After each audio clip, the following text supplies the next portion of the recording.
Good afternoon class 10। कैसे हैं आप सब? तो आज हम एथेनॉल और एथेनॉइक को पढ़ेंगे अच्छे से। इसके जो मोस्ट इंपॉर्टेंट टॉपिक है वो कवर करने वाला हूँ आज मैं।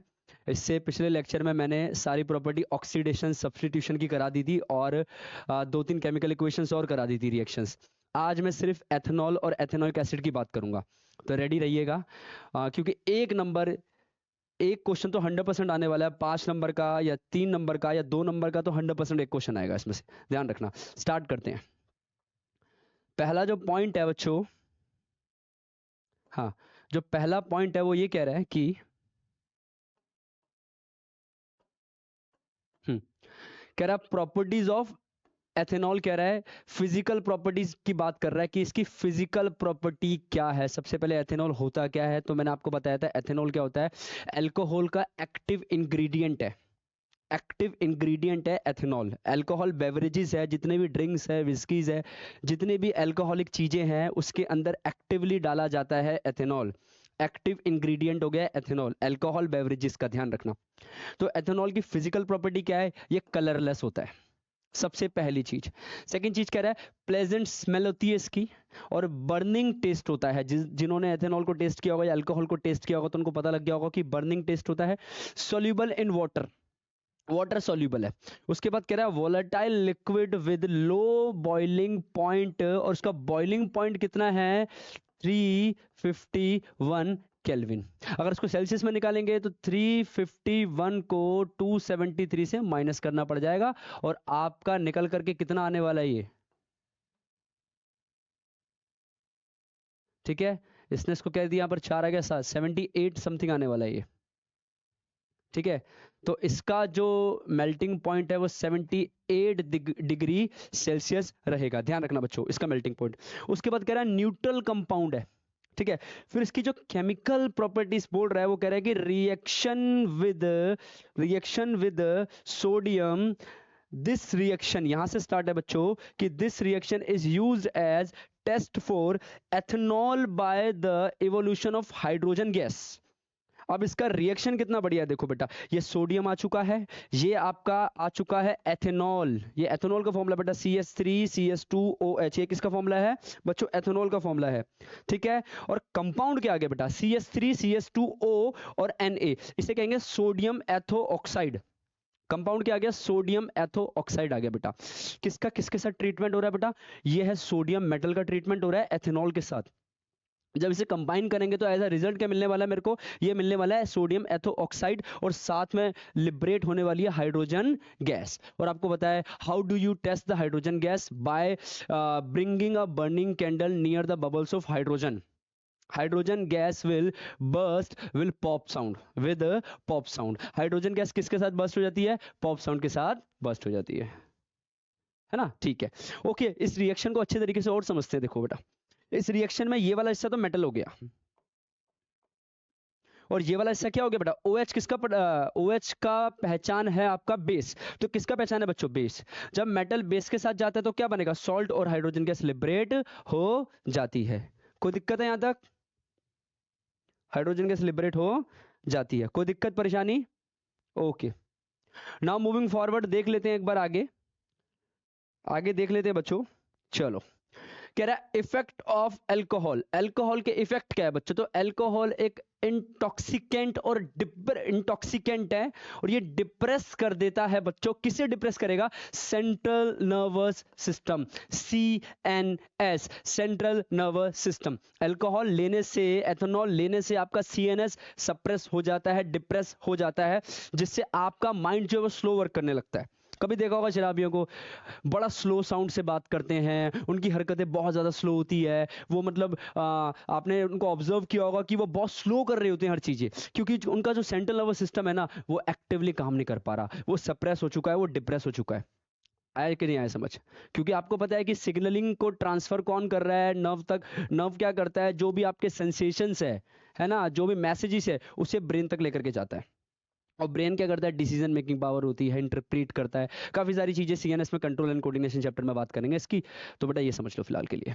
ओके, कहता है कि create bad effect on the brain, it uses cause the following effect on human being. तो बेटा you are, if you are having this ethanol regularly, your liver will damage, your body will damage, it can cause death, है ना। एक दिन पीने से कुछ नहीं होगा, 2 दिन पीने से कुछ नहीं होगा, 3 दिन पीने से कुछ नहीं होगा, 4 दिन पीने से कुछ नहीं होगा, 5 दिन पीने से कुछ नहीं होगा। इन अ लॉन्ग रन ना, if you are having regularly ना ethanol, it can damage your liver और इट कैन कॉज दैट, ध्यान रखना। सो इसके प्रोज एंड कॉन्स अच्छे से पढ़ लो, तब जाकर के देखिए कि क्या हेल्थ के लिए अच्छा है कि नहीं है। देखते हैं आगे। पहला, it slowly damages nervous system. Nervous system को डैमेज कर रहा है बेटा, nervous system, stomach, kidneys and blood vessels, मतलब it can cause heart attack because it damages the blood vessel. Kidney, it can cause stones, kidney की creatine level बढ़ा देगा, है ना। स्टमक में डाइजेशन इश्यूज हो सकते हैं, जो स्टमक की जो वॉल है ना, जो गैस्ट्रिक वॉल होती है, वो डैमेज हो सकती है बेटा। तो बेटा कुछ लेना ठीक नहीं है इसे, पता नहीं लोग क्यों लेते हैं, है ना। कहते हैं नशा शराब में होता तो नाचती बोतल। अबे भाई बोतल नहीं नाचेगी, तू पिएगा ना बेटा, लिवर नाचेगा, बॉडी नाचेगी, लास्ट में तू भी नाच जाएगा बेटा, ध्यान रखना। Okay, next, it's excessive use causes damage to the liver. ज्यादा पीने से लिवर डैमेज होगा, बता दिया। It lowers the resistance of the body to disease, specially to pneumonia, tuberculosis etcetera. आपकी बॉडी की रेजिस्टेंस पावर होती है, इम्यूनिटी कहते हैं, ये क्या करती है, जो भी बैक्टीरियाज आपकी बॉडी में एंटर होते हैं, जो भी वायरसेस आपकी बॉडी में एंटर होते हैं, ध्यान रखना, उससे लड़ती है, उसको मारती है, उसको खत्म कर देती है। आया समझ के नहीं आया, आया समझ के नहीं आया बच्चों। उसके बाद क्या कह रहा है कि आपको निमोनिया हो सकता है, क्योंकि आपकी रेजिस्टेंस पावर क्या हो जाएगी, कम हो जाएगी, आपको निमोनिया हो जाएगा। उसके बाद ट्यूबरक्लोसिस हो जाएगा, आपको टीबी। उसके बाद कह रहा है it's excessive use may cause unconsciousness. दारू पीने वाला कभी कॉन्शियस होता है, वो अनकॉन्शियस तरीके से, कभी नाले में, कभी गटर में, कभी कैसे कैसे पड़ा होता है, उसे यही नहीं पता कि वो अनकॉन्शियस है, और उसके साथ लूटपाट भी हो जाती है, क्योंकि कॉन्शियस तो है ही नहीं वो। Okay, even cause death. आया समझ के नहीं आया। ये डिहाइड्रेशन क्या है भैया, ये तो इफेक्ट ऑफ एल्कोहल हो गया। डिहाइड्रेशन में क्या है बेटा, डिहाइड्रेशन का मतलब क्या होता है, let me just tell you one thing, कि डिहाइड्रेशन का मतलब क्या होगा। ये सबसे पहला कंपाउंड ऑफ वन, ये कार्बन कार्बन, फिर यहाँ पर हाइड्रोजन से के साथ कंबाइन, हाइड्रोजन के साथ कंबाइन, हाइड्रोजन के साथ कंबाइन। ओके, यहाँ भी हाइड्रोजन के साथ कंबाइन, और यहाँ भी हो गया बेटा हाइड्रोजन के साथ कंबाइन। इधर हो गया OH के साथ कंबाइन बेटा, तो अल्कोहल का ग्रुप हो गया। OH का मतलब क्या है, मैथ एथ, कौन हो गया, एथेनॉल हो गया बेटा, ये कौन हो गया, ये हो गया एथेनॉल, सेकंड नंबर का अल्कोहल का सेकंड नंबर। ठीक है, अब क्या होगा बेटा, यहां पर hot hot concentrated sulphuric acid बेटा, और कितना टेम्परेचर देना पड़ेगा, 443 केल्विन। इसकी प्रेजेंट में hot hot concentrated sulphuric acid बेटा, और इसकी प्रेजेंट में क्या होगा, ये जो एथेनॉल है ना बेटा, ये वाटर रिलीज कर देगा, और रिलीज करने के बाद क्या प्रोडक्ट आएगा, प्रोडक्ट देख लो बच्चों, डबल बॉन्ड का मतलब इन होता है, और दो कार्बन का मतलब इथ होता है, इथ में इन जोड़ेंगे तो क्या हो जाएगा, इथीन हो गया बेटा। क्या हो गया बेटा, ये हो गया बेटा आपका इथीन, और साथ में वाटर लूज करेगा तो वाटर लूज हो गया।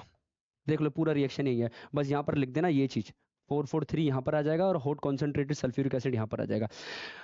एथेनॉल से इथीन बन चुका है, इस रिएक्शन को हम क्या बोलते हैं, डिहाइड्रेशन रिएक्शन। इस रिएक्शन को हम क्या बोलेंगे, डिहाइड्रेशन रिएक्शन। एथेनॉल से क्या बन गया, इथीन बन गया। जो एथेनॉल में पानी था वो अलग हो चुका है, एथेनॉल का पानी क्या हो चुका है, अलग हो चुका है। किसकी पर कितना टेम्परेचर दिया, 443 केल्विन, और किसकी प्रेजेंट में बेटा, हॉट कॉन्सेंट्रेटेड सल्फ्यूरिक एसिड की प्रेजेंट में।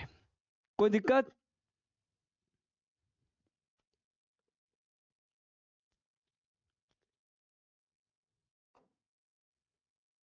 समझ आया कि having too much of ethanol can lead death बेटा। समझा दो भाई, लोगों को समझाओ कि ना ले इसको, इसका सेवन ना करे। Okay, uses of ethanol. अब इसके यूजेस देख लेते हैं बेटा। इतना भी माड़ा नहीं है बेटा, इतना भी बुरा नहीं है कि नहीं? बॉडी के लिए बुरा है लेकिन और चीजों के लिए बुरा नहीं है। देखते हैं। It is commonly known as alcohol. इसको, एथेनॉल को अल्कोहल कहते हैं। It is an active active ingredient है किसका? अल्कोहलिक ड्रिंक का। जितनी भी अल्कोहलिक ड्रिंक है उसके अंदर एक्टिव इंग्रेडिएंट कौन है? वो है आपका एथेनॉल। सेकंड कहते हैं it is also use in medicine, tincture of iodine बनाने के लिए, कफ सिरप बनाने के लिए, और बहुत सारे सिरप बनाने के लिए। ये टिंक्चर ऑफ आयोडीन क्या है? क्लास 9th में याद आ रहा है? Homogeneous mixture. होमोजेनस मिक्सचर में याद आ रहा है ट्रू सॉल्यूशन। और टिंक्चर ऑफ आयोडीन क्या होता था बेटा? टिंक्चर ऑफ आयोडीन में आयोडीन और अल्कोहल होता था बेटा। आयोडीन और अल्कोहल का solution he tincture of iodine है। आया समझ के नहीं आया? कफ सिरप, जितने भी खांसी के सिरप्स होते हैं उसके अंदर जनरली वो यूज करते हैं एथेनॉल को। It is widely used as solvent. क्या होता है solvent? Solvent are the substances which dissolve solute in it. जैसे पानी और चीनी में सॉल्वेंट कौन है? पानी हो गया, है कि नहीं? पानी क्या कर रहा है? चीनी को अपने अंदर डिसॉल्व करवा रहा है। जो ज्यादा क्वांटिटी में होते हैं वो सॉल्वेंट होते हैं, और जो कम क्वांटिटी में होते हैं वो सॉल्यूट होते हैं बेटा। 9th क्लास में जाकर के पढ़ लेना बेटा, ये है होमोजेनियस मिक्सचर में, एक बार पढ़ लेना। ठीक है, उसके बाद क्या कह रहा है कि it is used in manufacture of, paint बनाने में यूज हो रहा है बेटा, वर्निशेस बनाने में यूज हो रहा है, परफ्यूम्स में भी एथेनॉल का इस्तेमाल कर रहे हैं, सोप्स बनाने में कर रहे हैं, डाइज बनाने में कर रहे हैं। इन सब बनाने में क्या कर रहे हैं? एथेनॉल का इस्तेमाल कर रहे हैं। It is used as fuel in automobiles along with the petrol. ये तो कहानी पता है, आपने भी सुना होगा ना कि पेट्रोल में एथेनॉल का जो परसेंटेज था वो बढ़ा दिया गया। मतलब पेट्रोल में क्या कर दिया? अल्कोहल बढ़ा दिया। अब अल्कोहल बढ़ाने से क्या होगा? वो वाटर रिलीज करेगा बेटा। जब हम अपनी गाड़ी चलाते हैं ना तो इंजन में वाटर जाएगा बेटा, क्योंकि अल्कोहल बढ़ चुका है, एथेनॉल बढ़ गया। एथेनॉल बढ़ेगा तो वाटर रिलीज करेगा, और वाटर रिलीज करेगा, जो भी आपका लोहे का इंजन है बेटा उसमें कोरिजन होना शुरू हो जाएगा, वो रस्टिंग पकड़ लेगा। और समय के साथ साथ क्या होगा? इन अ लॉन्ग रन ना बेटा आपका पूरा इंजन खराब हो जाएगा, क्योंकि एथेनॉल का परसेंटेज बढ़ाने से ना बेटा वाटर आ जाता है, मॉइस्चर अट्रैक्ट हो जाता है इंजन की तरफ, और इंजन में मॉइस्चर चला गया तो बेटा इंजन क्या हो जाएगा? कोरिजन का शिकार हो जाएगा, और कोरिजन का शिकार हो जाएगा, रस्टिंग का शिकार हो जाएगा, फिर उसकी लाइफ भी खत्म होगी बेटा इंजन की, है कि नहीं? आया समझ के नहीं आया? अब ये कह रहा है डीनेचर्ड अल्कोहल। फार्मास्यूटिकल कंपनी, कितनी मेडिकल इंडस्ट्रीज के अंदर इसका इस्तेमाल हो रहा है, तो वो लोग एथेनॉल का गलत यूज कर सकते हैं कि नहीं कर सकते? है ना? डीनेचर्ड अल्कोहल देख लेते हैं एक बार। डीनेचर्ड में क्या कह रहा है? Denatured alcohol is ethyl alcohol which has been made unfit for drinking। पीने के लिए अनफिट है बेटा, पी नहीं सकते। Drinking purposes by adding small amount of poisonous substance like methanol। खतरनाक बेटा, एथेनॉल में मेथनॉल मिला दिया और पी लिया ना बेटा, मर जाओगे, डेथ हो जाएगी। बहुत ज्यादा पॉइजनस सब्सटेंस है, लिवर उसे डिटॉक्सिफाई नहीं कर पाता बेटा। लिवर मेथेनॉल को मेथेनल बना देता है बेटा, जिससे जो सेल है ना वो डैमेज होने लग जाते हैं लिवर के, और लिवर के सेल डैमेज होंगे, लिवर गया तो इंसान भी गया। सबसे बड़ा ऑर्गन है इंसान के शरीर का लिवर, आपको पता है। तो डीनेचर्ड का मतलब क्या है? एथेनॉल में मेथेनॉल मिला दिया, एथेनॉल में मेथेनॉल, एथेनॉल में मेथेनॉल, और अल्कोहल को क्या, उसको क्या कर दिया? डीनेचर्ड कर दिया, ताकि वो हमारे पीने के लिए क्या हो जाए? अनफिट हो जाए बेटा। आए समझ के नहीं आया? आगे देखते हैं क्या समझ आया डीनेचर्ड। मूविंग फॉरवर्ड, चलो बच्चा क्या कह रहा है? एथेनोइक एसिड से पहले हम एथेनोइक एसिड की केमिकल और फिजिकल, चलो फिजिकल प्रॉपर्टी पढ़ लेते हैं। एथेनॉल खत्म हो गया बेटा, एथेनोइक एसिड क्या कह रहा है कि ethanoic acid is commonly known as acetic acid. Ethanoic acid को क्या बोलेंगे? एसिडिक एसिड कहेंगे, एसिडिक एसिड कहेंगे। एथेनोइक एसिड को क्या बोलेंगे? Acidic acid. आया समझ के नहीं आया? चलो आगे बढ़ते हैं।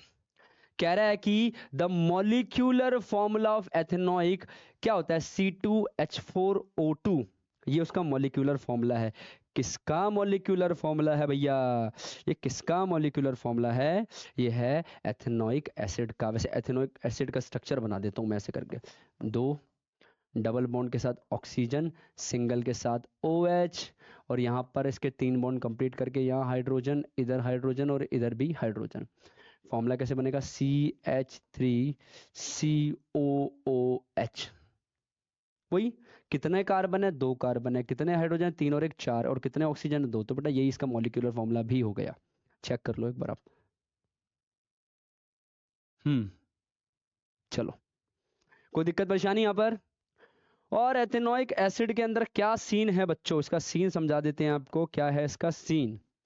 Ethanoic acid contains carboxylic acid, ये तो है ही है, कार्बोक्सिलिक एसिड का ग्रुप है, जिसके अंदर सिंगल बॉन्ड के साथ COOH लगेगा। क्या लगेगा? COOH। क्या लगेगा बच्चों? COOH। ये फंक्शनल ग्रुप हो गया इसका। और इसका जो बॉइलिंग पॉइंट है वो कितना कम है, चेक कर लो बच्चों, 391 केल्विन।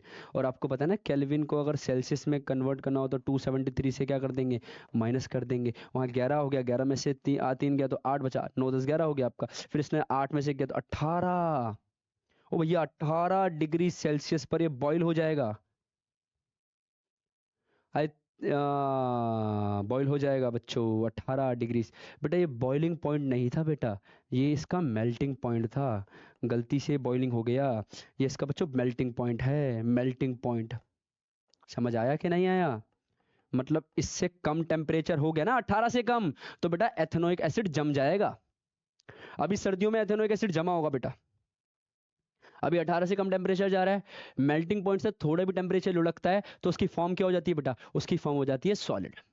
मेल्टिंग पॉइंट क्या होता है? वो टेम्परेचर जिस पर सॉलिड मेल्ट होकर के लिक्विड बनता है। वो टेम्परेचर जिस पर सॉलिड मेल्ट होकर के क्या बनेगा? लिक्विड बन जाएगा, उसको मेल्टिंग पॉइंट कहते हैं। समझ आया कि नहीं आया? वो टेम्परेचर जिस पर सॉलिड मेल्ट होकर के लिक्विड बनेगा। लेकिन अगर टेम्परेचर मेल्टिंग पॉइंट से नीचे चला गया तो वो तो सॉलिड रहेगा ना, क्योंकि मेल्टिंग पर लिक्विड हो रहा है। समझ आया कि नहीं आया? When pure carboxylic acid, ethanoic acid is cooled, ठंडा कर दिया जाए, it freezes, है ना, टू फॉर्म आइस बना देता है सॉलिड की तरह। और it is known as glacial acetic acid. Glacial acetic acid, वही बोला ना, 18 से नीचे चला गया टेम्परेचर। 18 से नीचे जाने में जो ये एसिडिक एसिड है ना बेटा, ये जम जाएगा, फ्रीज हो जाएगा। फ्रीज होकर के एक पत्थर की तरह, आइस की तरह बन जाएगा। और इसको क्या बोल दिया गया है? ग्लेशियल एसिडिक एसिड कह दिया गया है। क्या बोल दिया गया है? Glacial acidic acid. फिर लास्ट पॉइंट देख लेते हैं। It is miscible with water in any proportion. ये पानी में मिसिबल है, किसी भी प्रोपोर्शन में पानी रख सकते हैं आप। कोई दिक्कत? बता दीजिए। बेकरार करके हमें यूं ना जाइए। चलो बच्चों आगे देखते हैं। Chemical reaction of ethanoic acid. Chemical reaction of ethanoic acid. Chemical reaction of ethanoic acid देख लेते हैं। केमिकल, सबसे पहले esterification. Ester ester ester ester का नाम सुना होगा, वो स्वीट स्मेलिंग सब्सटेंस जो फ्रेग्रेंस देता है, जो बहुत अच्छी फ्रेग्रेंस देता है, बहुत मीठी मीठी फ्रेग्रेंस देता है। एस्टरिफिकेशन में क्या होगा? कार्बोक्सिलिक एसिड रिएक्ट करता है विद अल्कोहल के साथ रिएक्ट करता है।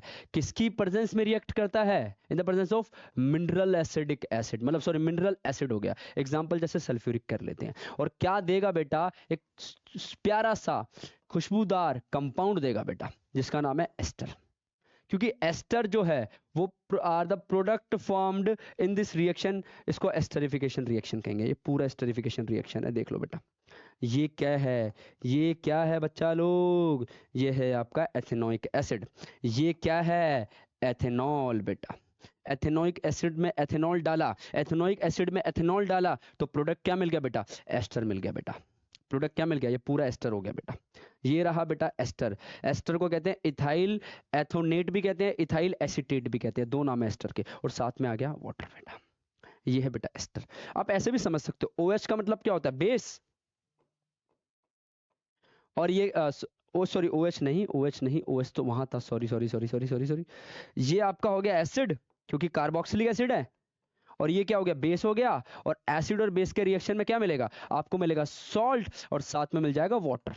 सॉल्ट यहां पर क्या है, ये एस्टर ही तो एक सॉल्ट है, यही तो सॉल्ट बना बेटा, ऐसे भी आप समझ सकते हैं। आ गया। जिस रिएक्शन में एस्टर फॉर्म हो जाए उसको एस्टरिफिकेशन रिएक्शन कहते हैं। When ethanoic acid combines with the ethanol, it gives a sweet smelling substance called ester. ठीक है, आया समझ क्या नहीं आया? रिएक्शन याद कर लेना बच्चों, लिख लिख के प्रैक्टिस कर लेना, एक बार, दो बार, तीन बार, चार बार, पांच बार, अपने आप ही आएगा बेटा। कोशिश करने वालों की हार नहीं होती, practice makes a man perfect, ध्यान रखना। समझ आया कि नहीं आया? समझ आया कि नहीं आया बच्चों? पक्का? चलो आगे बढ़ते हैं, आगे बढ़ते हैं बच्चों। ओके, आगे बढ़ने पर मिलता है ester are sweet smelling substance that are used as flavouring agent बेटा, and also in making perfumes बनाने में इस्तेमाल होता है, फ्लेवरिंग एजेंट में इस्तेमाल होता है एस्टर का। आया समझ?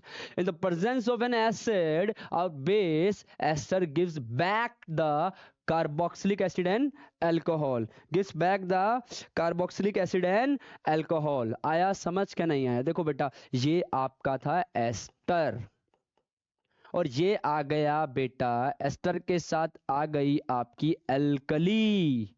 एल्कली, एस्टर के साथ एल्कली आ गया तो रिएक्शन हो गया, रिएक्शन के बाद क्या मिल गया बेटा, ये मिल गया आपका सोडियम का कंपाउंड मिल चुका है आपको।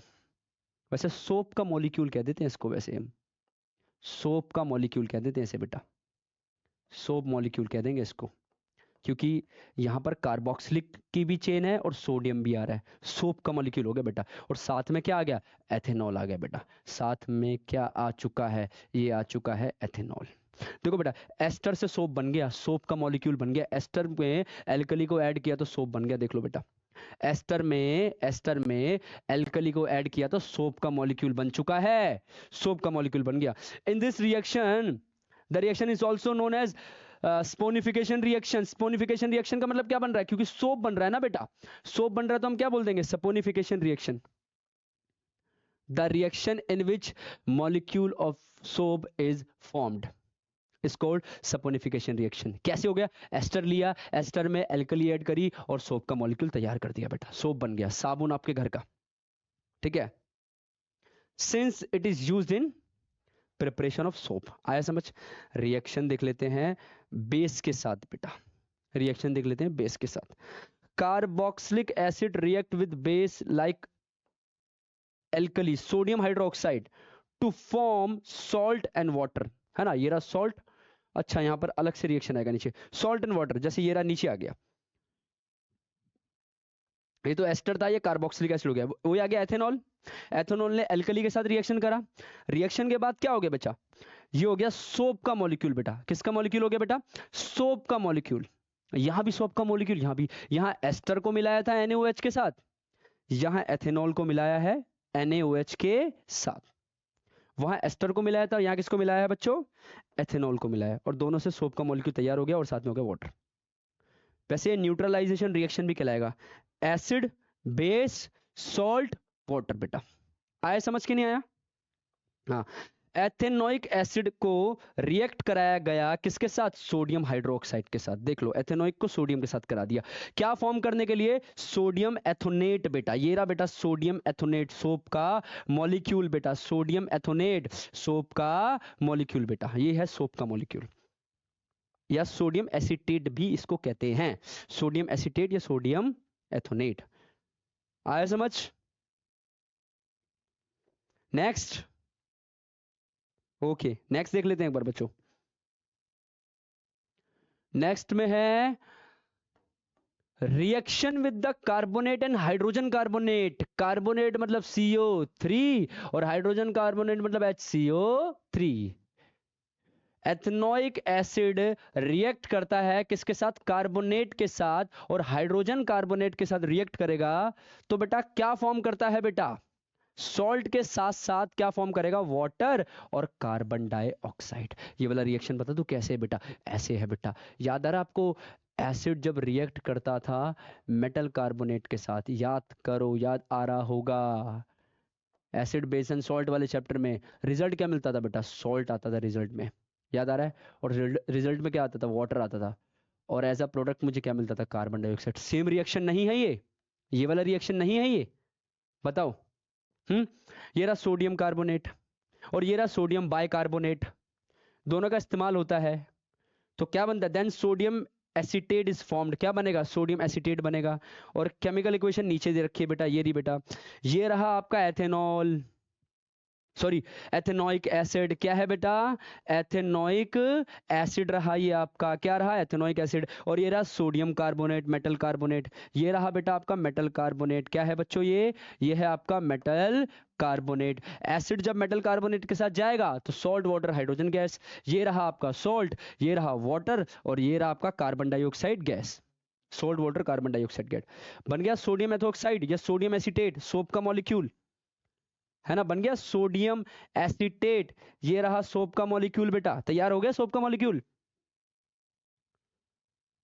और फिर एथेनोइक एसिड में मिला दिया सोडियम बाइकार्बोनेट, वही मेटल बाइकार्बोनेट, सेम रिजल्ट है बेटा, आपको पता है ये रिएक्शन का, देखो सेम रिजल्ट है। मतलब कितने तरीके से हम सोप का मॉलिक्यूल बना सकते हैं, ठीक है, okay. Now soap and detergent, examination में मेरी गारंटी है एक क्वेश्चन पक्का आएगा, जो मैंने अभी पढ़ाया है एक क्वेश्चन पक्का आएगा बेटा, 101% पूछा जाएगा बेटा आपका। Saponification reaction, esterification reaction, examiner के ना एकदम फेवरेट क्वेश्चन हो रखे हैं, इनमें से क्वेश्चन टपके का देख लेना बेटा, 101% फॉर श्योरिटी, ये मैं श्योरिटी दे रहा हूं, ध्यान रखना बेटा। सोप एंड डिटर्जेंट बेटा, सोप एंड डिटर्जेंट क्या है कि soaps are sodium and potassium salt of long chain of carboxylic acid. अभी सोप का फॉर्मूला पीछे ही देख करके आए हैं, अभी हम सोप का फॉर्मूला पीछे ही देख करके आए हैं, यही सोप का मॉलिक्यूल है, पता है कि नहीं पता, सोडियम एसीटेट या सोडियम एथो ऑक्साइड। ये रही बेटा कार्बोक्सिलिक एसिड की चेन, कार्बोक्सिलिक एसिड की चेन, और ये रहा आयोनिक एंड, इसे आयोनिक एंड कहते हैं बेटा, आयन ही तो है, सोडियम आयन, भाई सोडियम आयन ही तो होता है, ऐसे तो ये भी आयन ही है, देखा जाए तो ये भी आयन ही है कि नहीं, ये भी आयन है, ये अनायन है और ये कटायन है, आयोनिक एंड, दो मतलब सोप के दो एंड हो गए, एक पॉजिटिव एंड हो गया और एक नेगेटिव एंड हो गया। अभी तो सोडियम की कार्बोक्सिलिक चेन है, यहां पोटेशियम भी हो सकता है, यहां पोटेशियम भी हो सकता है। सोप हैव टू एंड्स, अभी बताया, one is the ionic part which is soluble in water. अब दोनों में से सॉल्यूबल कौन है वाटर में, है ना, जिसे हाइड्रोफिलिक कह देंगे, जो हाइड्रोफिलिक का मतलब वाटर लविंग बेटा, हाइड्रोफिलिक का मतलब क्या, हाइड्रोफिलिक का मतलब होता है बेटा, हाइड्रोफिलिक का मतलब होता है water loving and, water loving जो पानी से प्यार करे, पानी में चिपक जाएगी, भाई मैं तुझसे जुदा ना हो पाऊंगा भैया, प्यार प्रेम हो गया तेरे से। और एक होता है हाइड्रोफोबिक बेटा, फोबिक मतलब फोबिया, भाई पानी देखूंगा तो डर के भाग जाऊंगा, hydrophobic and.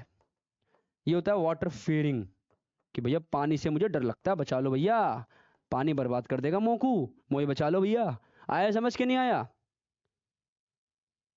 Ionic hydrocarbon chain बेटा, तो मतलब ये वाला जो एंड है ना, ये पानी से डरता है बेटा, इसे पानी से फोबिया हो रखा है, वाटर फोबिया बेटा, फोबिया, मैं डरूंगा पानी से। और ये वाला पानी से प्यार करता है बेटा, प्यार, जैसे प्रेमानंद जी महाराज जी कहते हैं ना प्यार करो, तो ये विश्वास करता है प्रेमानंद जी महाराज जी की बात पे, करना भी चाहिए प्यार, ये प्यार करता है बेटा पानी से, वाटर लविंग, वाटर लविंग है बेटा ये लैंड। देख लो ये आ गई चेन, कार्बोक्सिलिक एसिड की चेन देख लो बेटा, ये देखो चेन दिख रही है, ये देखो पूरी कार्बोक्सिलिक एसिड की चेन है बेटा, हाइड्रोफोबिक टेल है ना, जो पानी से नफरत करेगा, वाटर फियरिंग, भैया पानी से नफरत है, मैं तो पानी से बाहर निकल जाऊंगा, पानी में नहीं घुसूंगा, मैं पानी से बाहर निकल जाऊंगा, क्योंकि मैं पानी से नफरत करता हूं, मेरे को पानी से बाहर। कभी झाग देखा है, झाग का एक हिस्सा पानी से बाहर होता है और झाग का एक हिस्सा पानी के अंदर होता है। जो झाग का एक हिस्सा पानी में अंदर है ना, बेटा वो वाला है, सोडियम वाला हिस्सा है। और जो पानी से बाहर है ना, वो ये लंबी चेन है बेटा। समझाया कि नहीं आया? हाइड्रोफिलिक हेड, ये रहा बेटा हाइड्रोफिलिक हेड, जो कि आपका सोडियम है बेटा। ये पानी से प्यार करेगा, वाटर लविंग। और जुकाम भी हो रखा है ना, पढ़ाने में बड़ी दिक्कत हो रही है। ओके, नेक्स्ट देखे तो सोप मॉलिक्यूल के कितने एंड होते हैं? एक एंड होता है आपका हाइड्रोफोबिक, एक होता है हाइड्रोफिलिक। हाइड्रोफोबिक वो एंड है जो पानी से नफरत करता है, हाइड्रोफिलिक वो एंड है जो पानी से प्यार करता है। भाई मैं पानी तेरे साथ रहूंगा, मैं तुझसे बहुत प्यार करता हूं। सोप मॉलिक्यूल के दो एंड की बात हो गई। Next, cleansing action of soap. भाई कपड़े धोने होते हैं, साबुन से कपड़े धो देते हो, थोड़ी देर बाद जब रिंस आउट करते हो तो उसका वो कपड़ा एकदम साफ होता है। उसका जो डर्ट है वो कहाँ गया बेटा? देखते हैं। जो भी डर्ट होता है ना बेटा, वो ऑयली होता है ना। एंड द हाइड्रोफोबिक एंड जो होता है ना, जो पानी से डरता है, वो अटैच हो जाता है इसमें। समझ आया? मान लो ये आपका डर्ट का मॉलिक्यूल है, बीच में ये दिख रहा है आपको डर्ट का मॉलिक्यूल। हाँ, इसमें कौन चिपक रहा है? ये हिस्सा चिपक रहा है। ये हिस्सा कौन सा है बेटा? ये तो हाइड्रोफोबिक है भाई, ये हाइड्रोफोबिक है ना, यही तो हाइड्रोफोबिक एंड है।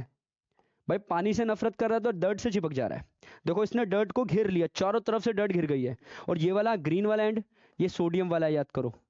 ये वाटर लविंग है बेटा, ये पानी के अंदर होगा। ये वाटर लविंग है बेटा, ये पानी में घुस जाएगा, ये पानी में रहेगा और ये पानी से बाहर रहेगा। और पानी से बाहर किसको ले आएगा? डर्ट को ले आएगा बेटा। देखो ना, डर्ट में चारों तरफ घिर गया, ये डर्ट में चारों तरफ घिर चुका है। मतलब डर्ट को चारों तरफ से घेर दिया, चारों तरफ से डर्ट को घेर दिया गया है। समझ आया क्या नहीं आया? तो जो डरता है ना इससे पानी से, वो चिपक किसके जाता है? वो डर्ट के चिपक जाता है। एंड द आयोनिक एंड, ये वाला एंड बेटा, आयोनिक एंड मतलब ये वाला and is surrounded by molecule of water. किससे सराउंड हो जाता है? मॉलिक्यूल ऑफ वाटर से सराउंड हो जाता है, ये मॉलिक्यूल ऑफ वाटर बेटा। उसके बाद कहता है this result in formation of radial structure बन जाता है बेटा, आप देख भी सकते हैं, कॉल्ड मिसल। मिसल कहते हैं, मिसल, मिसल बन गया, मिसल बन गया। Soap micelles help to dissolve dirt and grease in water. जो भी मिसल बनता है ना बेटा, जब आप कपड़े को धोते हो, कपड़े को खंगालते हो, कपड़े को ऐसे करके खंगालते हैं, तो जो मिसल होता है ना बेटा, आप देखोगे जब आप खंगालते हो ना, जो मिसल मॉलिक्यूल्स होते हैं ना, वो पानी में रह जाते हैं। और कपड़ा जब ऊपर आता है ना, तो उसमें मिसल्स नहीं होते बेटा। जब आप 2-3 बार उसको खंगालोगे ना, तो सारे के सारे मिसल मॉलिक्यूल्स जो है ना बेटा, वो रह जाएंगे पानी में। और मिसल किसको होल्ड करता है बेटा? मिसल होल्ड करता है डर्ट को। तो सारा डर्ट कहाँ रह गया? पानी में। और जब कपड़े को निकाला तो मिसल फ्री हो गया, मतलब डर्ट फ्री हो गया। अब कपड़ा डर्ट फ्री हो गया तो कपड़ा एकदम क्या हो गया? चमकदार और साफ कपड़ा हो गया। आया समझ के नहीं आया? कोई दिक्कत है? और जिससे जो कपड़ा है वो क्लीन हो जाता है। यही देख लो ना भैया, ये रहा वाटर लविंग एंड वाटरफोबिक एंड। वाटरफोबिक किससे चिपक गया? डर्ट के मॉलिक्यूल से। और ऐसे कितने मॉलिक्यूल्स बन जाएंगे? करोड़ों, लाखों, अरबों मॉलिक्यूल्स बन जाएंगे। अरबों डर्ट के पार्टिकल्स जो है वो अटैच हो जाएंगे। किससे? हाइड्रोफोबिक एंड से अटैच हो जाएंगे, मिसल बन जाएगा। जब हम उसको रिंस आउट करेंगे तो मिसल पानी में, वो पानी में सॉल्यूबल है, वो पानी में रह जाएगा और कपड़ा मिसल फ्री हो जाएगा। और कपड़ा ही मिसल फ्री है तो इसका मतलब वो डर्ट फ्री भी है। ओके, समझ आ रहा है कि नहीं आ रहा? क्लेंजिंग एक्शन ऑफ सोप, आगे देखते हैं। क्लेंजिंग एक्शन ऑफ सोप में आगे का पॉइंट है कि the magnesium and calcium salt present in a hard water. बेटा हार्ड वाटर बरमे का पानी, बेटा बरमे का पानी जो होता है ग्राउंड वाटर, रिएक्ट करता है with soap molecule to form an insoluble product called scum बन जाता है बेटा, इनसॉल्युबल। मतलब सोप जो है ना बेटा, मैग्नीशियम के साथ और कैल्शियम के साथ रिएक्ट करके स्कम बनाता है। ठीक है, झाग नहीं बनता, स्कम बनता है बेटा। इनसॉल्युबल का मतलब क्या है? पानी के नीचे रह जाएगा। इनसॉल्युबल क्या है? समझो, प्रेसिपिटेट की तरह हो गया कि नीचे बैठ जाएगा इनसॉल्युबल, झाग नहीं बनेगा बेटा। समझ आया कि नहीं आया? स्कम बन जाएगा। और this scum create difficulty create करेगा इन क्लेंजिंग एक्शन में बेटा। क्योंकि मिसल नहीं बना, स्कम बन गया बेटा।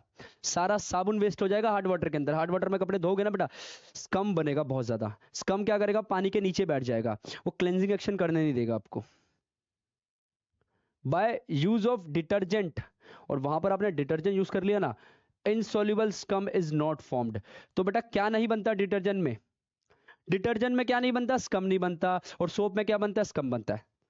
उसी डिटर्जेंट का इस्तेमाल अगर आप हॉट वाटर में करेंगे तो स्कम नहीं बनेगा, और उसी सोप का इस्तेमाल हार्ड वाटर में करेंगे तो सोप क्या करेगा बेटा, मैग्नीशियम के साथ रिएक्ट करेगा, कैल्शियम के साथ रिएक्ट करेगा, और क्या बना देगा? स्कम बना देगा। लेकिन डिटर्जेंट मैग्नीशियम के साथ रिएक्ट नहीं करता, कैल्शियम के साथ रिएक्ट नहीं करता, स्कम नहीं बनाता, है ना। और अच्छे से कपड़े साफ हार्ड वाटर में वो कर देता है।